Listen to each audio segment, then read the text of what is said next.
Welcome to our channel GROWXPERT. Before we begin, a small request. Please don't skip this video because one single idea from this story can completely change the way you look at money for the rest of your life. Today's story is inspired by one of the most powerful finance books ever written, Rich Dad, Poor Dad. This is not just a book summary. This is a life story that reflects what most of us are living every single day. Robert Kiyosaki grew up with two father figures. One was his real father, whom he calls Poor Dad.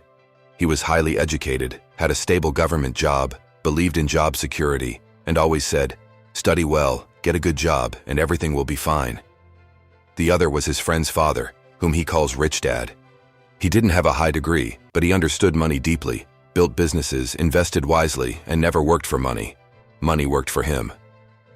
Lesson 1. Assets versus liabilities. Poor Dad believed that owning a big house and a new car meant success. Rich Dad taught a simple rule. If it puts money into your pocket, it's an asset.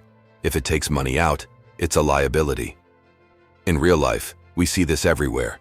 A person earning Rs1 per month buys a luxury car on EMI, upgrades lifestyle, and struggles every month. Another person earning Rs50,000 buys a small rental property or invests in a small business and slowly builds cash flow. Same city, same economy, but completely different outcomes because of understanding assets and liabilities. Lesson 2. The rat race. Rich Dad explained how most people are trapped in the rat race.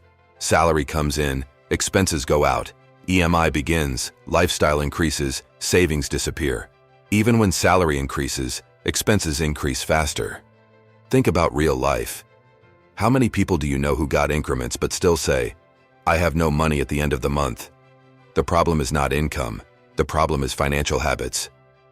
Lesson 3. Work to learn, not just to earn. Poor Dad focused only on salary. Rich Dad focused on skills. He believed that learning sales, communication, investing, leadership, and business thinking is more important than just collecting degrees. In real life, many high-paid professionals lose jobs and struggle, while small business owners, freelancers, or investors adapt and grow, because skills stay even when jobs don't. Lesson 4. Mindset of the rich. Poor Dad often said, "I can't afford it." Rich Dad said, "How can I afford it?" One statement shuts the brain down, the other activates thinking. Look at entrepreneurs. They don't wait to be rich first. They think differently first. That mindset alone separates growth from struggle. Lesson 5. Fear and emotions. Rich Dad taught that fear of losing money and greed for luxury control most people's lives. People fear investing, but don't fear EMIs. They fear small risks, but accept lifelong dependency on salary. The rich don't avoid fear. They learn to manage it. Lesson 6. Taxes and business thinking. Employees earn, pay tax, and then spend. Business owners earn, spend wisely, and then pay tax legally. That's why rich people use businesses, investments, and systems instead of depending only on salary. Lesson 7.